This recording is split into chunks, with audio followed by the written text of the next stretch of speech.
Hey yo, what up? What up? It's Lamech with Salah Sports TV back at it again. Chill. Much needed video. I pretty much gave YouTube a chance to make this video, but it falls to me. And when we go through this, you'll see exactly what I mean. Few things I want to get out of the way before I do this video. I was completely grossed out by this video. It's pretty much sickening. This video will sicken you. There will be parts of the video that maybe get you triggered. There'll be parts that will for sure pique your interest and make you look into some things further, right? And that's the goal. That's the goal, because knowledge is infinite, and you may something may click in your head.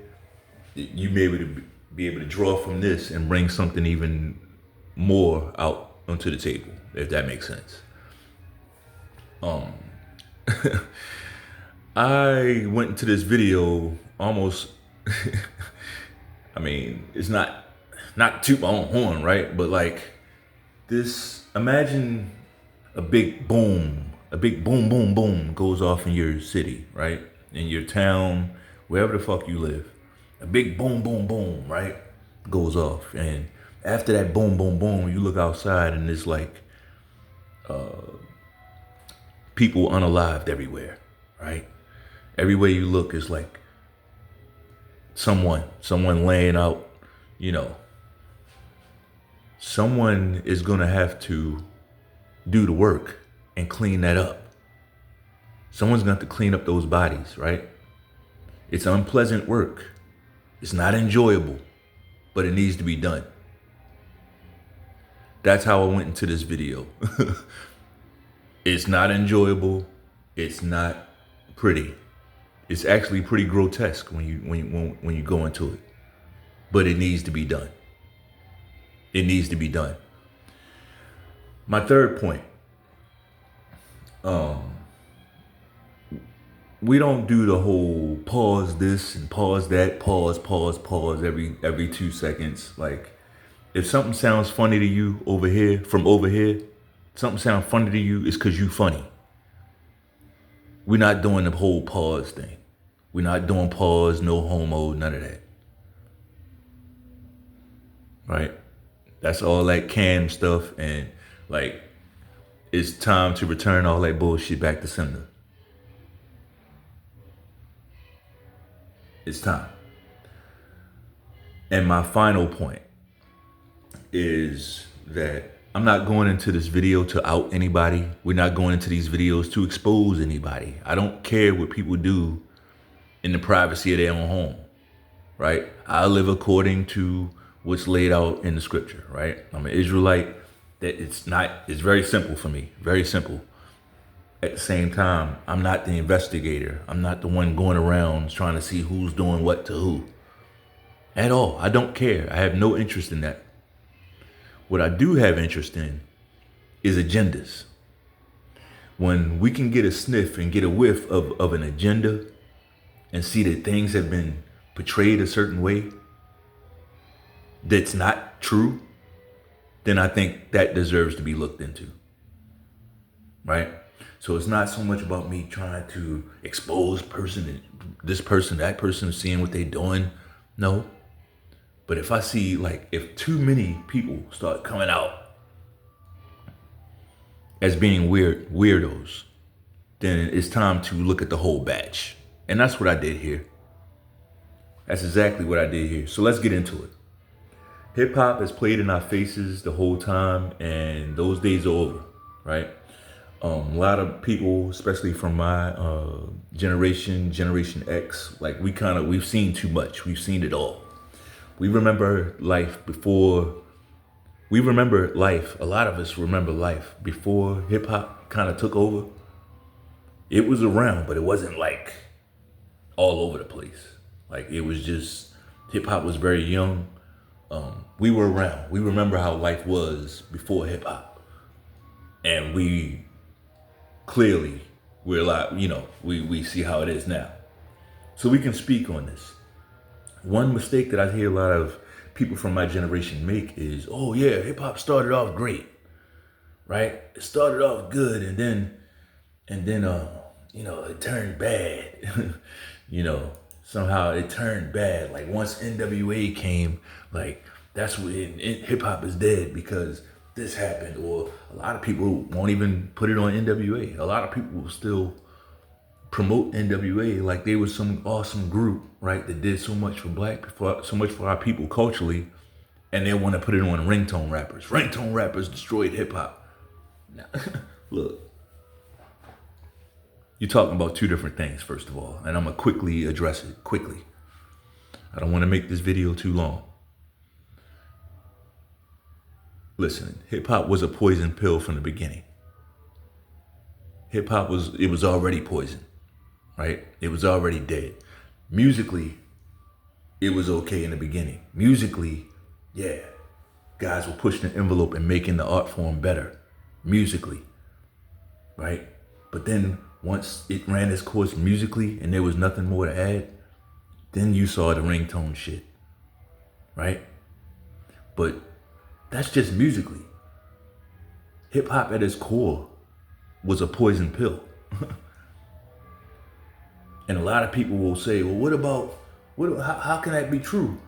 How can that be true? How can hip hop be poison with groups like this? You see Flavor Flav, Chuck D, and Professor Griff, Terminator X, and the S1Ws back there, right? Public Enemy.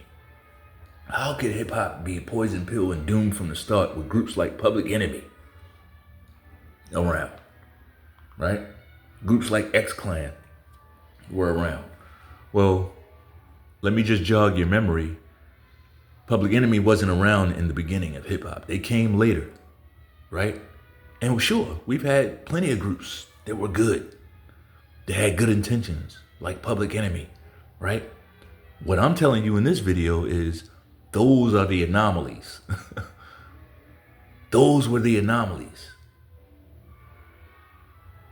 The norm in this industry was for groups to be poisonous, groups to send some form of fashion of bad message to our youth. Sure, every now and then a group will break through and be able to do something positive, say something positive. And as you saw, whenever that happened, the industry quickly would respond with a counter. NWA was countered by NWA. I'm sorry, Public Enemy was countered by NWA. Quickly. Right? Quickly. So, yeah, sure, we had plenty of good groups, but those were the anomalies. Those were the anomalies, not the norm. Does art imitate life? This is like something that you hear a lot. You hear a lot of people repeat, oh, art imitates life. But does it? Does it really? Are people looking at the world and painting pictures based off of what they see? Is that what's really happening? Think about social media. Think about the use of the celebrity. Or is this what we're seeing? Now look, I don't claim to have the altitude to see everything. I don't see it all. I don't have 30,000 feet to see what everybody's doing. I don't. I'm not God. What I do have is my ground floor vision. I can see what's going on down here on the surface. And I see a lot of fanboying. I see a lot of idol worship. I see a lot of copying what popular people, celebrities and influencers. Like, if life didn't imitate art, do we even have influencers? Is that even a thing? So while I can't dispel one in favor of the other, I do say I see more of this. I see more life imitating art than I do art imitating life. Why is that important? because now we're gonna get into the music, right? Miles Davis was I'm sure a lot of you guys probably heard of him. Very influential guy. Very influential guy. As far as the culture is concerned, right? Guy did it all. Miles Davis was a guy who basically ran music at the top of music for 50 years. And a lot of y'all, you guys, you look at Diddy and Jay-Z like that, but they're not like that. When's the last time Diddy and Jay-Z had a hit record? Now imagine if Diddy and Jay-Z had been making hit records the whole time. The whole time you've been seeing them. Imagine if they were still hot, like making hit songs. Right? Keeping up with the trends, keeping up with everything, and still making fly shit. That's what this guy was. That's what this guy was. It's important to paint that picture. Another thing he wasn't someone. Usually we see these guys that just broken down. They're already broken in. They have horrible lives, horrible mothers raising them up in brothels, and usually you see guys like this get placed in position, but not with Miles Davis. Miles Davis had a great upbringing. We're going to talk about that a little later. He wasn't somebody who's picked from the bottom of the barrel, right? We know why they pick guys like this. They've been put through hell. A lot of times their moms put them through hell, and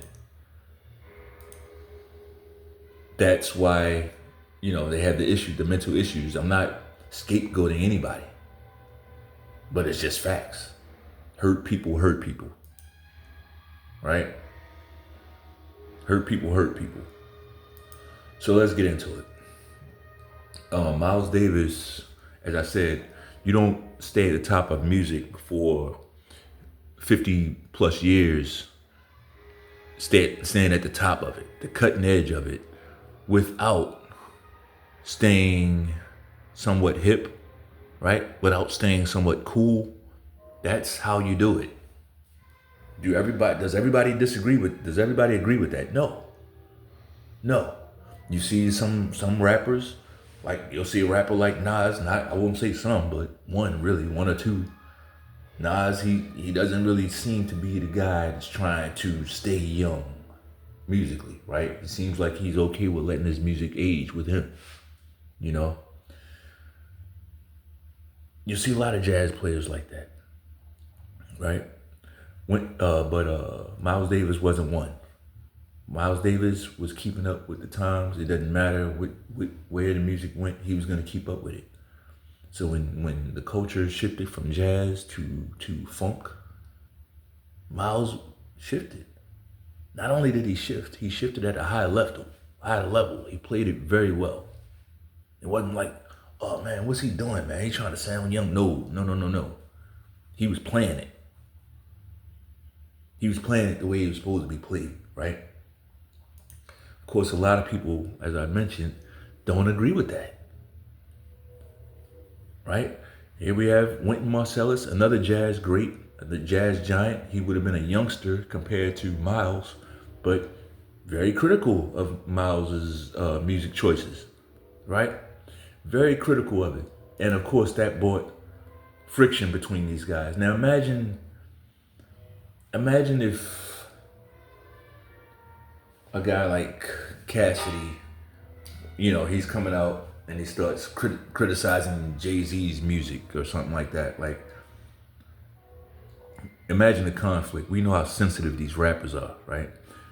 But here's the thing. I'm going to keep it real with you. All artists are sensitive about their work. All of them. I'm sensitive, like any art that I put up, I'm sensitive about it as well. Is it going to look the same? Will you see my sensitivity? You may or you may not. But I'm painting this picture to show that these were real people. One guy, like this guy, looked up to that guy. He looked up to the stuff that he used to play. So when he starts shifting and playing all this, he's like, oh man. He's looking at him like, man, what you doing? Right? Just like a lot of you would look at let's say a Jay-Z, if he started doing certain things that these young dudes are doing, right? It's nothing different. So, as I said, Miles Davis was in charge of the coach. He was basically running the culture. He was the when you have a guy who sits at the top, this is why it matters who's at the top. Because wherever he goes is gonna, like, if Miles Davis was leaning more back towards this bebop sound, the culture would be more bebop today. For sure. For sure. Am I saying other genres wouldn't have come up? Yeah, it would, but it would have been a lot more closer to this. But when the top guy shifts to this, to pop, funk, and pop records, yeah, that's what you're gonna get for the next few decades. You're gonna get stuff that's going down the pop road, right? And that's what led us to that funk era, right? The leaders of music at that time were going there. They were going there. And it wasn't just Miles Davis. We're going to talk about that. It definitely wasn't just Miles Davis. We're going to talk about what got this guy. Look, clean cut, right? He got the comp. Everything. You know, looking, smiling, happy, to this. What turned this to that? That's the same guy. This guy became an evil musical wizard. And that's what we're gonna have to, we're gonna get all into it, right? Stay tuned. Right, so we're just gonna roll right into this part two. As I mentioned, these guys, Wynton Marsalis, here's a young Wynton Marsalis and Miles Davis speaking. But as you can see, these guys butted heads, right? They butted heads, but jazz is a little different. When you butt heads in jazz music, it don't mean when it's on sight when I see you. It don't mean like we gotta fight. No, like these are men right here. These are actual men, and I don't mean like what you see in rap. See, that's a mutation of manhood. That's actually femininity, right? Why do I say that? Femininity is closer to emotional outbursts, right? Emotional outbursts and things like that. So when those rap guys, when they any type of disagreement, it's gonna whistle on sight when I see you, and I'm gonna do this and I'm gonna do that. They don't realize it, but they're acting like bitches.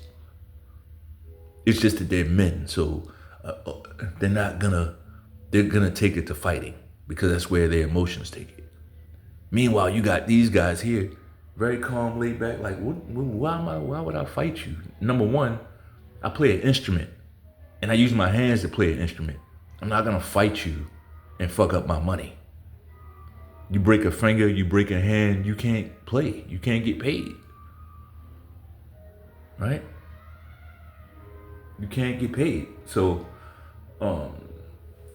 it just, now, don't get me wrong. Miles Davis will fight you, okay?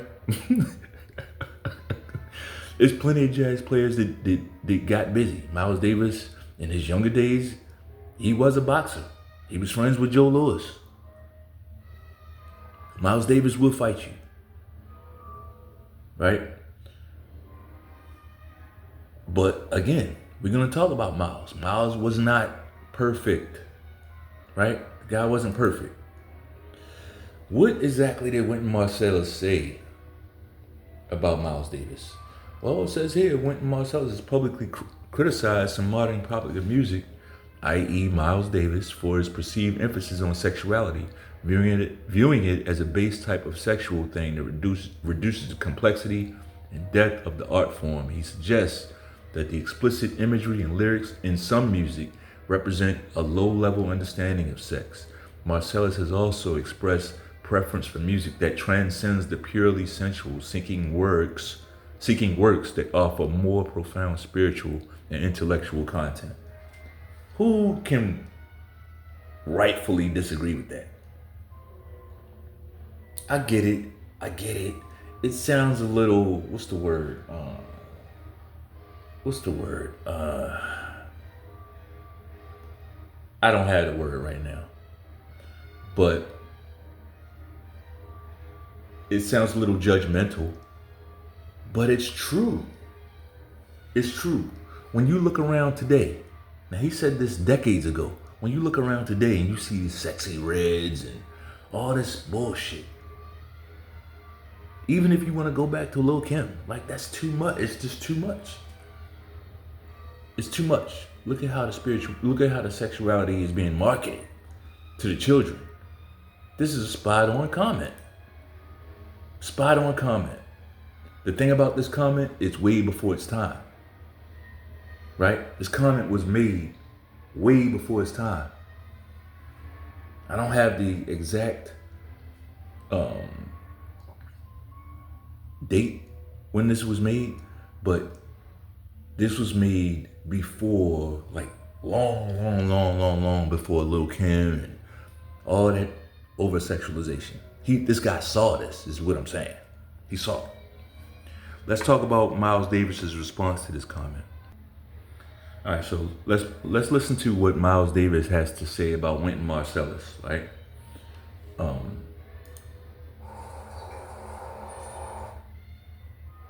Whoops. Wynton Marsalis.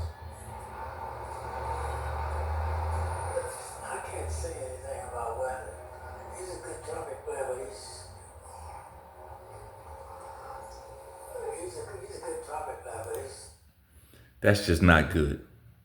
When somebody start off, they say, I can't say nothing about you. He's good something, but he's like, that ain't nothing but salt, right?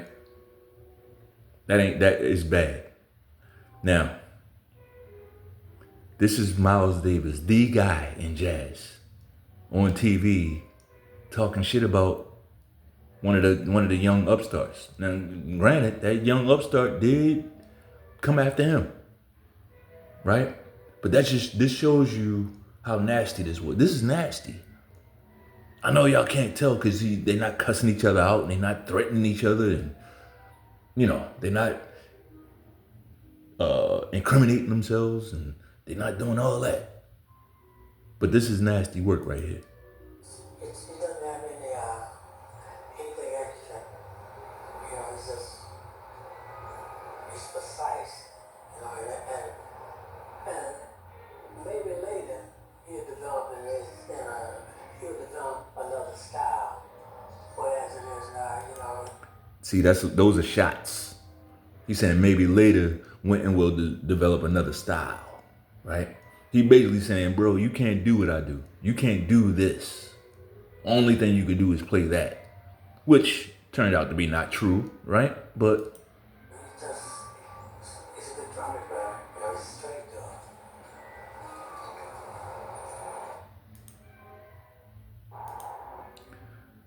as we, so you heard the criticism of one Miles Davis, basically saying that Wynton Marsalis is a one-trick pony, right? That's all he can do is play that, which turned out to be not exactly true, because Wynton Marsalis is maybe the only jazz player that has won a Grammy in jazz music as well as classical. He has a classical Grammy as well. So, not exactly true. And say what you want about classical music, but it doesn't promote anything vulgar or anything like that. So there you go. Now, with all the words, all the vitriol, all the negativity that was kind of laid out with these guys, end of the day, this is Miles toward the end of his life, right? And here's a young Wynton Marsalis. These guys came back and showed love. Why? Because jazz is about truth. Wynton Marsalis looked up to this guy. The reason why he critiqued him that way is because he felt let down. He looked up to this guy. If he didn't look up to Miles Davis, he wouldn't, it's like, man, who gives a fuck? Who cares what he does? I don't care. But you only critique someone when you care, right? You only critique someone when you care. You care about the person. You care about the music. You care about the public, right? You care. And I'm bringing that up to say, where is this in hip hop? In hip hop, you see the opposite. You see guys getting put on. Jay-Z, like Jazzo. Jay-Z used Jazzo to get to a spot, then dumped him. He used Dame Dash and Biggs to get to a spot and then dumped him. And it's like, that's acceptable. Within hip hop culture, you got people, men, grown men, who say, well, he getting money though. Like bitches. Grown men that will look past values. Grown men that will look past morality and honor, respect, to only look at a bottom line of $1. Men doing this. Men. That's what hip hop is. Basically a bunch of bitches. But we're going to get there. We're going to get into it. Something happened to turn this clean-cut guy into this, right? Something happened to turn this guy into this. A guy who, was dressing like this. It's real funky, right? I give it to him. But it don't get there. What happens is these guys, you see it all the time. Guys trying to stay relevant, trying to stay young, trying to stay hip. Right? You see it all the time. And you end up looking weird. When you getting older and you constantly trying to look young and dress young and do what the young people do, you look weird. You look weird. Right? What happened? What was Miles Davis? What trend was he following? There you go. Papa's got a brand new fucking bag. James Brown took over at this time. James Brown had converted his own sound. He went from singing blues, this is a man's world, right? To funk records. The Big Payback, where he's basically rapping, dropping bars on you. He basically rapping. His style changed. And with like the consciousness, the community changed with it. Everything was shifting to this. Right? You weren't seeing those long bass loops anymore. You were seeing shorter bass loops. This is where these current, like we have these, this is why we have these bass lines now. Very short, right? And replicated throughout the track. All of that came from this guy. So of course, when Miles Davis sees the magnitude of what James Brown was able to put out there, yeah, you're gonna take a piece of that and you're gonna plug that into your own show. For sure. For sure. Because James Brown had a band too. It wasn't like now where these guys just go up and sing. Like these guys had their own bands. They were in charge of their productions. They put out their own music. Wasn't like now.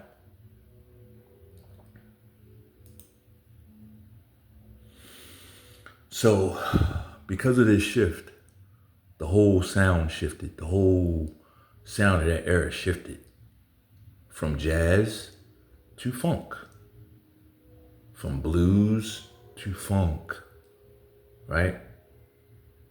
And I'd be remiss if I didn't mention, like I always thought Little Richard was like a generation before James Brown. Like in my mind, I thought Little Richard came like way before James Brown. And then James Brown was like another version of Little Richard. You know what I mean? That's what I was thinking. But no. These guys were around the same fucking age. James Brown and Little Richard were damn near the same age. Damn near. I think Little Richard might have been like a year, 2 years older, something like that. But they were out at the same time. Now, they both started out as blues singers. But Little Richard, his style converted into what? Rock music. And James Brown started as blues and he converted into funk. He converted into funk. Now, if you had to describe the funk sound in one phrase, there it is. Old school porn music. That's what it sounds like to me. But not for nothing. Not for nothing. It's a reason why, like, this energy that comes along with the notes. There's an energy that goes with it. That's why the 70s were the way they were. Without getting too graphic, like, that's why the 70s were like that. That's why. And I know a lot of y'all came for this. A lot of y'all came to see your favorite rappers getting splashed with oil, baby oil, and that's gonna happen. You're gonna trust me. We're gonna get there. We getting there.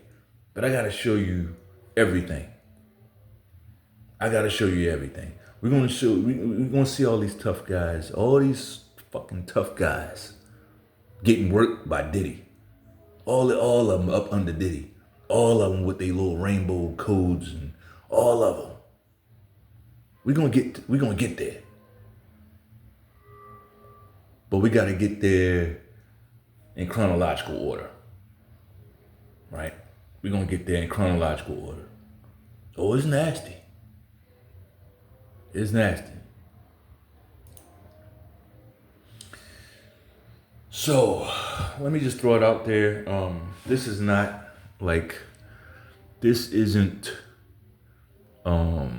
exact, right? Like, for instance, I know Russell Simmons and Andre Harrell, they never worked under African Bambaataa. I know that. This is more about the power lineage, the lineage of power, right? This is like the lineage of power, right? Bambaataa was around at the beginning. He had a connection with James Brown. Like, all these guys, you show me a person on this list who's not weird. Show me a person on here who you wouldn't consider a weirdo. This is Curtis Blow, by the way. Again, I'm not saying this is exact. Like, for instance, I don't think Dr. Dre has directly worked for Herbie Hancock or under him, but I do know that Curtis Blow has. And I know that Dr. Dre and Curtis Blow worked at the same club. They like, he used to perform at the same clubs that he performed at. You know, with his world-class Wrecking Crew, his funk group. Go back and look at old pictures of Curtis Blow. All these dudes are weird. For me, just saying it nicely, they're all weird. But for the purposes of this video, we're gonna focus on this arm, this wing right here. This the wing we're gonna focus on. A lot of y'all saying, there ain't no connection between James Brown and African Bambaataa. There ain't no connection between them. Like, what connection do they have? They ain't got no connection. What's this? If that ain't a connection, that's a literal connection, bro. That's a literal connection. I've never, ever taken a picture with no man like that. Am I saying that that's gay? Maybe I am. Maybe I am.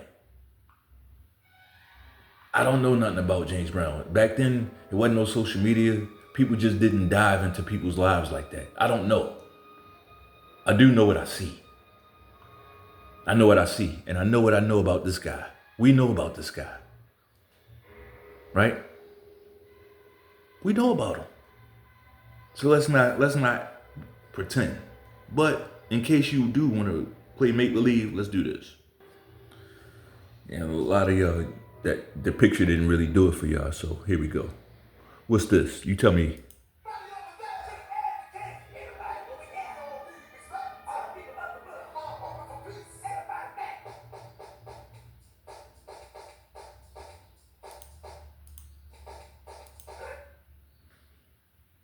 Got it?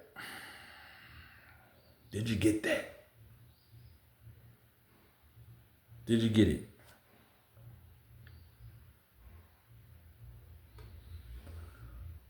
So yeah, them guys, they knew each other, right? Them guys like James Brown brought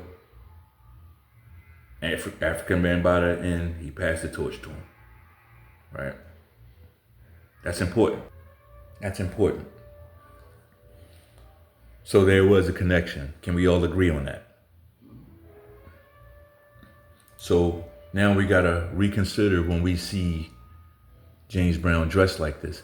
Do you understand what I'm saying now? Like, it's not about me trying to out anybody, but we have to do, we gotta put this stuff together, man. Like, look at this. Look at what he has on. Look at this. Don't tell me this is how they dressed in the 70s. We know, no, that's not how they dressed in the 70s. I've not seen one picture of my father dressed like this. I never seen not one picture of any of my uncles dressed like this, ever.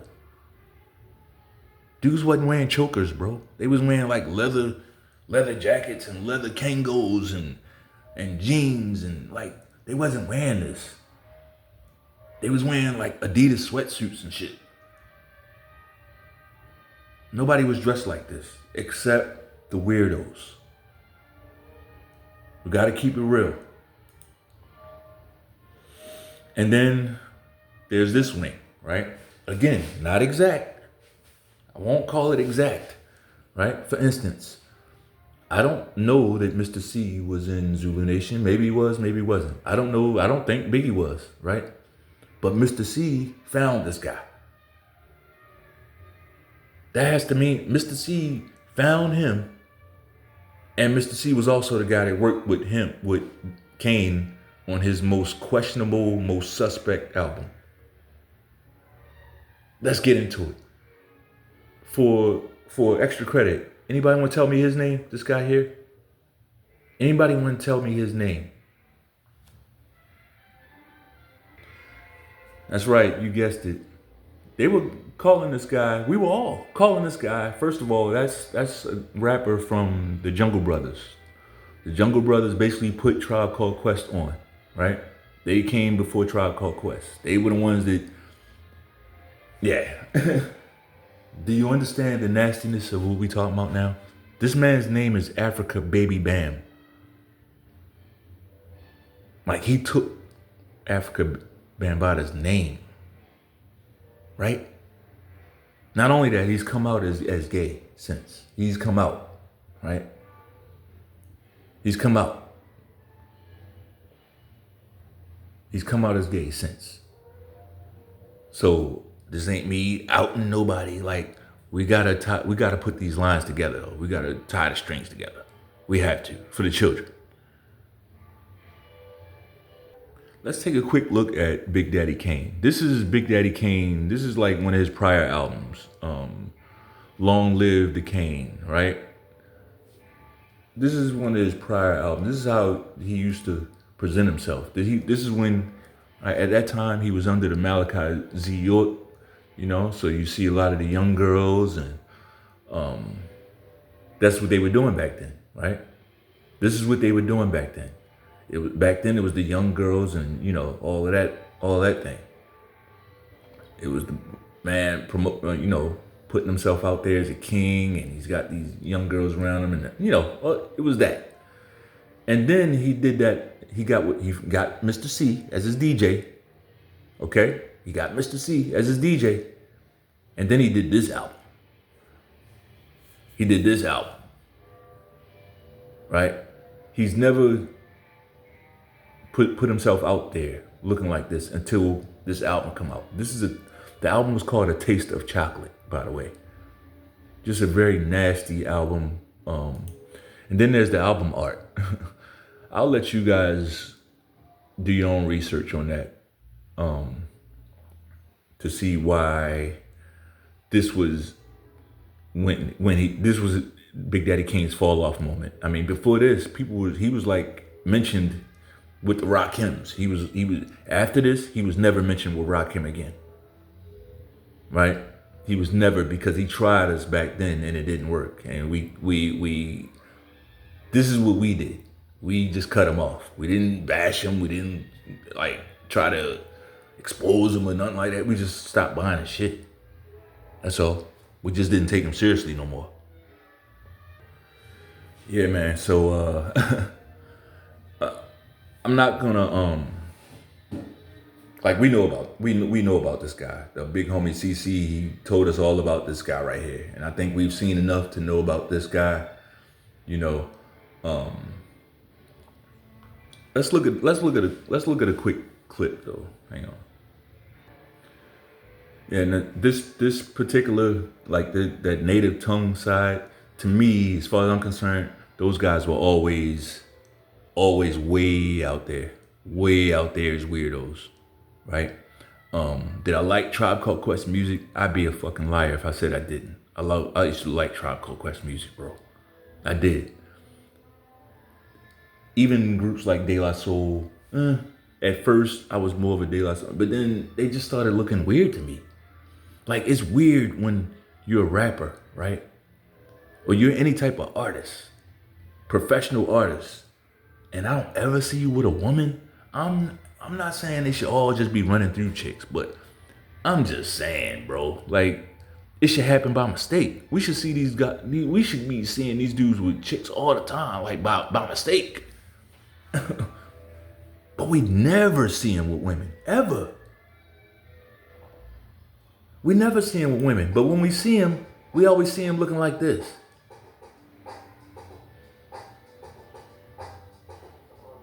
Look at this shit.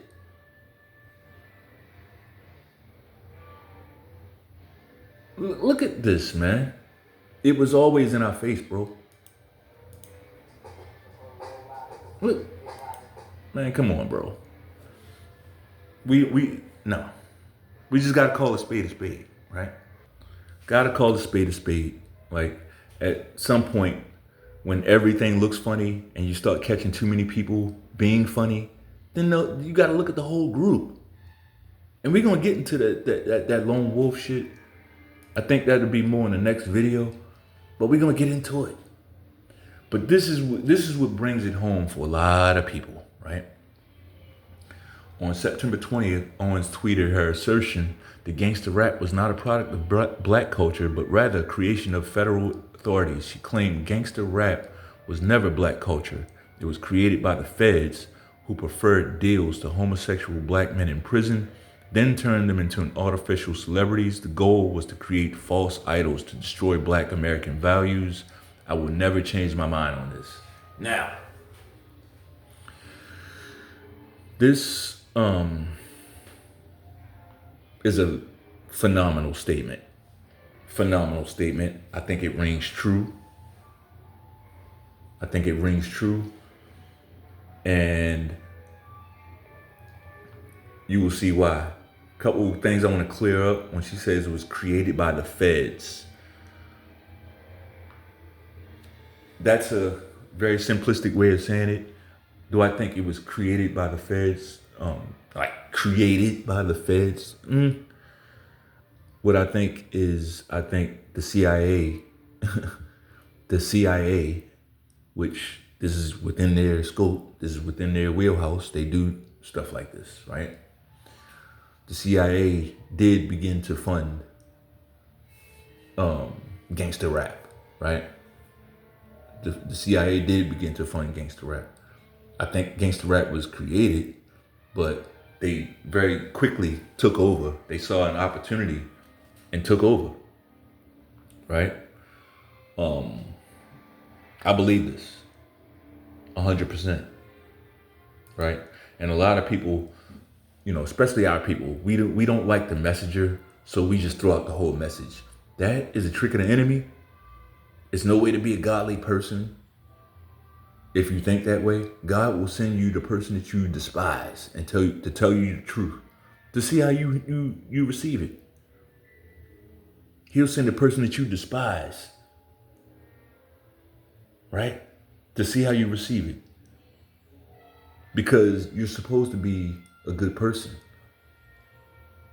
right?